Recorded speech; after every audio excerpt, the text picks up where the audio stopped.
Jacques Neve, bonjour. Bonjour Mathieu. Vous êtes expert en horlogerie à la CNES. Vous avez voulu nous montrer une horloge qui, en tout cas pour un néophyte, a l'air excessivement simple, pour nous expliquer l'œil de l'expert. C'est tout à fait par hasard que je suis tombé sur cet objet dans l'arrière-boutique d'un antiquaire de Mons. Le cadran m'a attiré l'œil tout de suite. Je me suis dit, tiens, ce n'est pas du tout dans le style des cadrans que je vois sur les pendules de parquet d'habitude.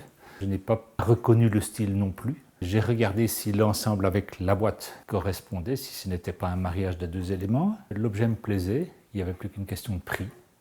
Le prix a été conclu assez rapidement et convenait aux deux parties. Je suis parti avec l'objet. Après ça, c'était un chemin de découverte, une autoroute. Et absolument fantastique, un voyage que je ne regrette pas d'avoir fait, surtout quand j'ai découvert les premiers acquéreurs de cette pièce. Alors le chemin était un peu compliqué au départ parce qu'il n'y avait rien de commun dans ceci, ni dans la caisse, ni dans le cadran, ni dans le mouvement, parce que c'était plus ancien que ce que je voyais d'habitude. La première démarche que j'ai faite, c'est d'essayer d'en trouver l'origine. Où cela peut-il bien pu être fait ? En regardant le type de mouvement, on peut penser probablement anglais, peut-être hollandais, certainement pas français, et peut-être local, qui était donc sous la domination espagnole à l'époque, mais en tout cas au plus tard, au début du XVIIIe siècle. Et en fait, en cherchant un petit peu, on regarde les indications, et dans les indications qui sont sur ce cadran, on voit d'abord, bien entendu, les heures, les minutes, mais il y en a d'autres.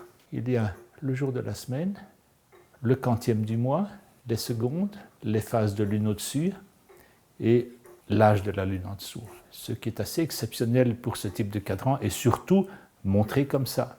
Surtout les jours de la semaine, on voit qu'il est marqué en dessous jour de la semaine avec un grand I au lieu d'un J majuscule. Mais quand on regarde les plaies des jours de la semaine dans la petite fenêtre, qu'est-ce qu'on voit ?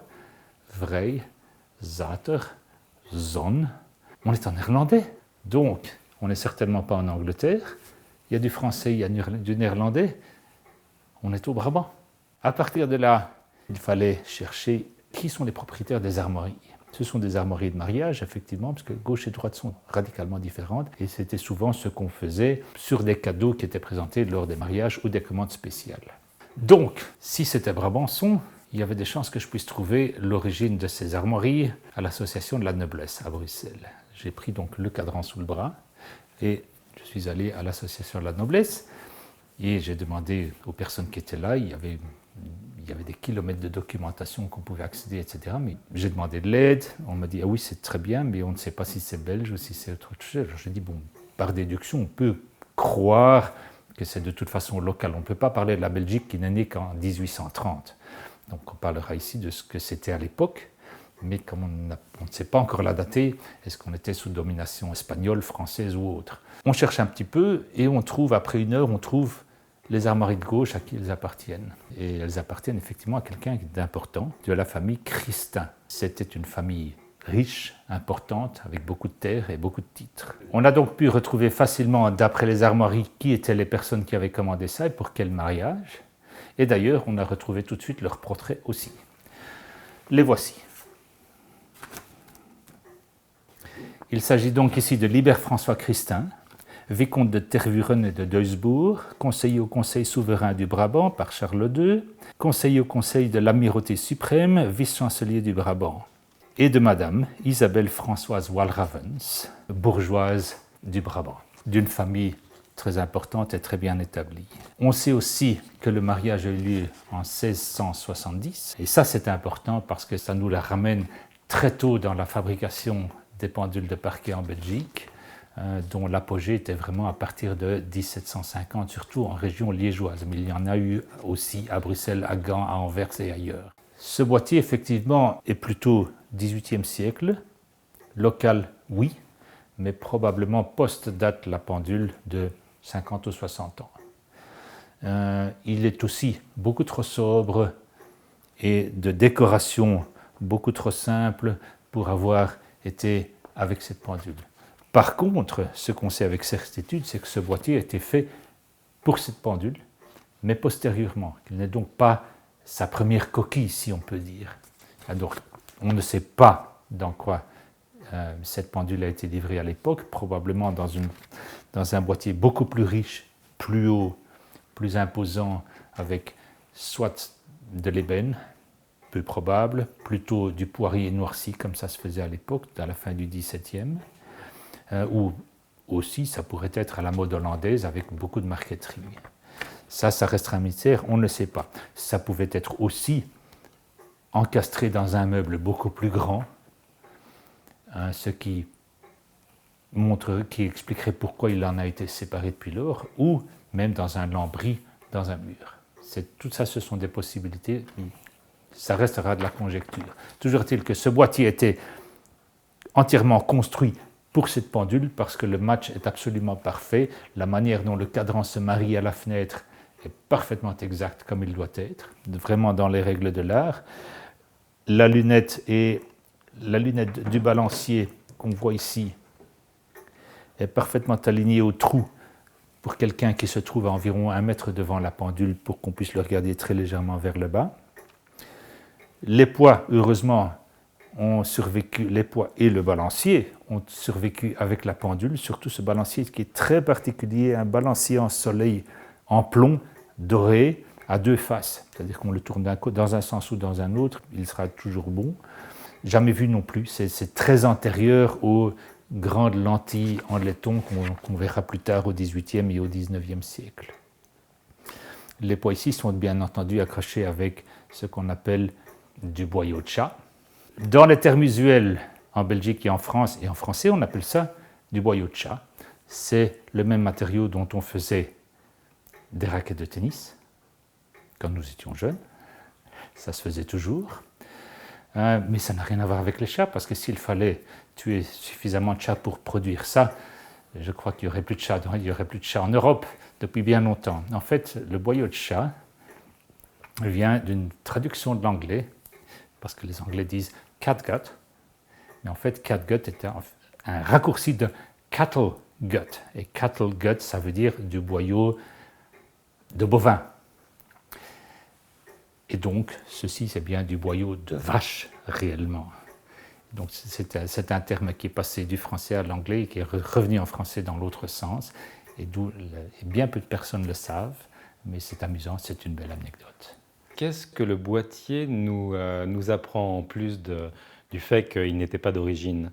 Voilà, alors ce boîtier a subi des restaurations. On peut dater ce boîtier à environ 30 ou 40 ans près. C'est bien d'abord de toute façon de fabrication Brabançonne, c'est ce qui se faisait localement vers 1740-1760. On voit ça par le type de charnière, par le type d'ouverture de clé. On voit ça aussi, la manière dont les charnières sont fixées dedans, clouées, devant, derrière, et quelquefois avec les clous qui ressortent comme ça, c'est tout à fait typique. Ces meubles, en général, étaient cloués, très curieusement, et dans certains cas, on cachait le clou avec une cheville par devant, pour faire croire que c'était entièrement chevillé, mais c'est souvent très cloué. Celui-ci, effectivement, est cloué partout. Il est parfaitement fabriqué pour cette pendule. C'est très curieusement aussi cette charnière-ci et cette ouverture de serrure à l'extérieur est visible. Ça, c'est assez inhabituel, ce qui montre que le meuble a été fait d'une manière plutôt fonctionnelle après pour marier le cadran. Heureusement, ils l'ont fait d'une manière extrêmement sobre, ce qui est tout à fait de caractère avec le cadran.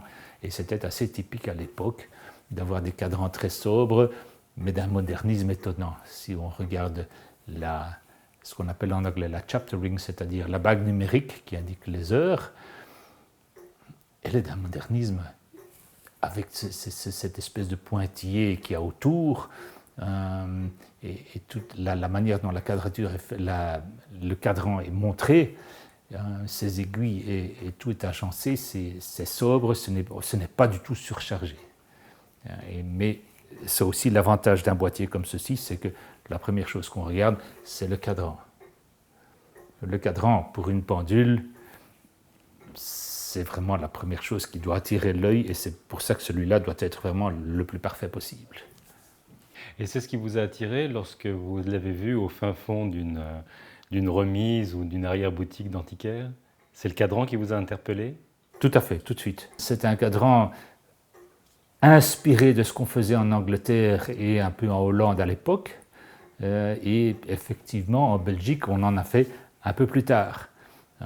Surtout Basselier à Bruxelles, qui était 30 ou 40 ans après celui-ci, a fait des choses absolument fantastiques, aussi inspirées et très sobres dans ce style-là. Ceci n'est vraisemblablement pas Basselier, parce que ça prédate ce que lui faisait. Est-ce qu'ils se sont connus? Ça, c'est de la conjecture pure et simple. Basselier, qui était un des grands horlogers bruxellois du début 18e, et qui a fait des pièces absolument somptueuses. Et donc on ne sait pas qui a fait cette horloge? Non, non, ça c'est inconnu, et on ne peut même pas supposer. Ça ne ressemble en rien à ce qu'on sait. Le fait est qu'il y en a eu tellement peu et qu'on est très très tôt.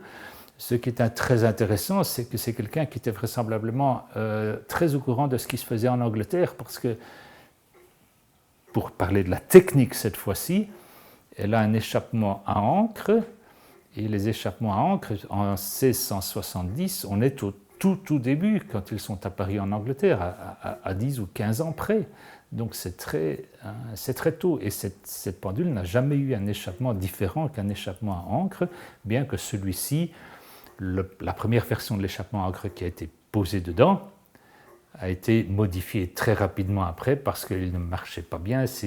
Il a fallu changer un petit peu la géométrie, et avec une version améliorée qui a été faite vraisemblablement dès le début, parce que c'était donc peut-être une pendule un peu expérimentale aussi, du fait que c'était probablement la première fois que l'horloger qui a posé cet échappement dedans ait fait une pendule avec un échappement comme celui-là. Mais c'est de la conjecture. On voit en l'examinant de près que la construction est tout à fait homogène du XVIIIe siècle, avec un panneau arrière qui est d'un seul tenant jusqu'en bas. Par contre, on voit aussi que l'empiètement est beaucoup plus récemment restauré, et c'est tout à fait classique pour les pendules de parquet anciennes, surtout du XVIIIe ou plus anciennes que ça, parce que ces pendules étaient placées sur des parquets, ou plutôt sur le sol en pierre, souvent, et que ces sols en pierre devaient être nettoyés à l'eau. Donc l'eau arrivait dans l'empiètement, remontait et pourrissait l'empiètement. Donc beaucoup de ces empiètements ont soit souffert ou complètement pourri. Celui-ci a dû avoir souffert pas mal, parce que toute la partie intérieure a été entièrement restaurée, et c'était vraisemblablement nécessaire. Donc il faut l'accepter, ça fait partie de la vie de l'objet. Un objet comme ça qui a survécu 300 ans d'une manière intègre, généralement n'a pas été construit exactement comme vous le voyez. Il ne faut pas rêver non plus. Est-ce que lorsque vous avez acheté cette pendule, vous l'avez retravaillée, ou était-elle en état parfait? Non, pas du tout. Elle était complète, elle était en bonne santé, si on peut dire, elle était homogène, tout y était. Nous avons quand même dû faire une restauration plutôt conservatoire. C'est-à-dire on ne modifie rien, on nettoie, on rend la pièce fonctionnelle, mais il faut faire ça d'une manière vraiment la plus gentille possible, tout en rendant, si possible, son éclat de ce qu'elle était. Et ça, c'est une question de savoir-faire et de connaissances, et grâce surtout au savoir-faire de beaucoup de collègues qui sont plus des conservateurs que des restaurateurs. C'est quelquefois les échanges que nous avons, surtout dans la chambre à ce sujet, nous permettent de faire un travail correct. Et évidemment, un petit peu d'expérience quand même derrière. Y a-t-il autre chose dont vous voulez nous parler par rapport à la technique de cette pendule? Certainement, mais pour ça, on va la démonter en partie. Donc, je vous invite à me suivre à l'atelier. Je vais vous montrer comment on enlève tous les éléments importants en prenant toutes les précautions d'usage. Pour ça, la première chose à faire, c'est de décrocher les poids. Attention, parce qu'ils peuvent être assez lourds. Ceux-ci sont remplis de plomb et font entre 6 et 9 kg chacun. En voilà un. Déposez-le par terre pour qu'il ne puisse pas tomber plus bas. Voilà l'autre. Vous noterez que souvent le poids du côté de la sonnerie est un peu plus important parce qu'il a besoin de travailler un peu plus dur. Vous arrêtez le balancier. Le balancier reste à l'intérieur. Pour le moment. Ensuite, on enlève le chapeau en le glissant par devant, ce qui est tout à fait typique des pendules de parquet de cette époque.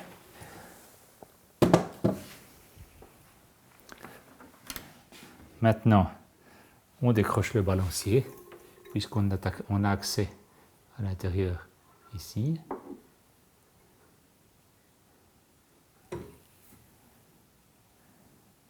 Voilà, et vous voyez que c'est bien un balancier à double face. Ce qui est curieux, parce que dans un certain sens, inutile, on ne voit jamais que d'un côté.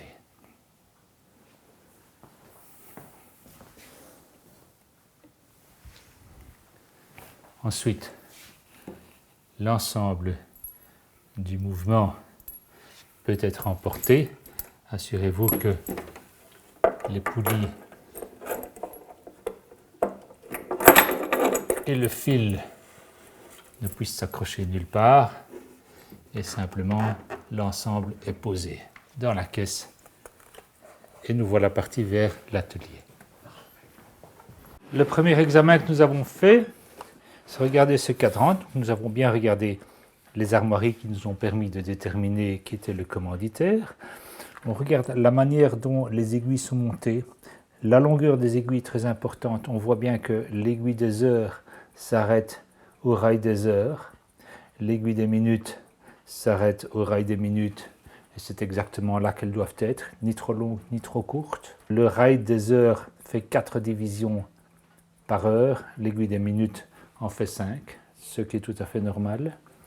Vous voyez ici le détail des phases de lune qui changent. C'est donc un cercle ici qui fait un tour complet en 59 jours déterminant 2 fois 29 jours et demi qui sont une phase lunaire complète, puisque la lune se montrera 2 fois sur un tour complet d'une manière mécanique. Ce qui est intéressant, c'est que le calendrier des jours est activé 2 fois par jour, parce qu'il est activé par l'aiguille des heures sans démultiplication. Donc l'action se fait 2 fois par jour, donc 2 fois apparaîtra la même indication. Avant de le retourner, il y a une chose qui était très importante et qui est très curieuse ici dessus et qui démontre vraiment que c'est une pendule d'un très haut niveau, point de vue luxe, de la manière dont ça a été fabriqué, ce qu'on appelle la bague numérique, ou en anglais plutôt correctement la chapter ring, qui est vraiment une mode anglaise et après hollandaise, qui sont généralement en laiton, gravés et argentés. Ici, ce n'est pas le cas. Ici, nous avons affaire de l'argent massif, ce qui est tout à fait inhabituel et beaucoup plus luxueux, bien entendu. Dans toute ma vie horlogère, je n'ai vu ça qu'une autre fois sur une pendule qui était fabriquée à Ath. Pas tellement loin non plus en fin de compte, mais qui n'était pas aussi ancienne, qui était probablement un peu plus jeune, d'une 50aine d'années. Maintenant, si on regarde le mouvement, on voit aussi qu'on est au plus tard au début du 18e et dans ce cas-ci 20 ou 30 ans plus tôt, du fait de la du mode de fabrication d'avoir d'abord utilisé une roue de compte, ce qui au 18e était largement abandonné pour les pendules de parquet, parce que si la sonnerie était désynchronisée par rapport à l'heure, il fallait la resynchroniser, il fallait savoir le faire sans rien abîmer, tandis que plus tard on a utilisé surtout des sonneries à râteau. Sur la roue de compte, on observe que l'écartement est différent. Cette roue de compte fait un tour en 12 heures, et donc chaque fois que le bras peut retomber dans une encoche, il arrêtera la sonnerie. Et donc ici, on voit que pour sonner un coup, il va se lever et retomber dans la même encoche parce qu'elle est plus longue. Ensuite, 2 coups pour le tout premier écartement, puis 3, puis 4, puis 5, puis 6, puis 7, puis 8, puis 9, puis 10, puis 11 et puis 12. Et puis on recommence à 1. Ceci est une sonnerie des heures et ne frappe pas les demi, sinon les encoches seraient beaucoup plus longues. La cloche avec son marteau un beau timbre, et c'est certainement la cloche d'origine de très belle qualité en airain, d'où sa sonnerie. Vous voyez ici toutes les commandes, l'arrière des commandes pour les calendriers, 1, 2 et 3 disques qui sont commandés directement par la roue des heures ici devant. Si je peux tourner ça, on voit que la commande se fait par le centre, mais mécaniquement cette pendule est d'une grande simplicité, parce que plus c'est simple, mieux ça fonctionnera, toujours. C'est un petit concentré d'intelligence en fait. La finesse de fabrication est exceptionnelle. La manière dont les axes ont été tournés, les axes avec le pointeau au milieu qui permettait de les tourner entre pointes, ce qui était beaucoup plus facile. On voit que l'entraînement de toutes les complications de calendrier qui sont devant se fait par la roue des heures une seule fois plutôt que par un renvoi de rouage. Donc ça devait faire une action 2 fois par jour, donc il fallait faire un double cadran pour tous les jours de la semaine. Et c'est celui-là qui entraîne les 3 autres qui sont derrière en cascade. Donc, si celui-ci est bloqué, les autres ne fonctionneront pas non plus, mais on peut par contre, par devant, les faire avancer manuellement sans avoir à accéder à l'arrière, simplement avec le plat du doigt, pour autant qu'ils ne soient pas engagés. Et pour ne pas les griffer, on peut les faire avancer tout simplement, et chacun individuellement.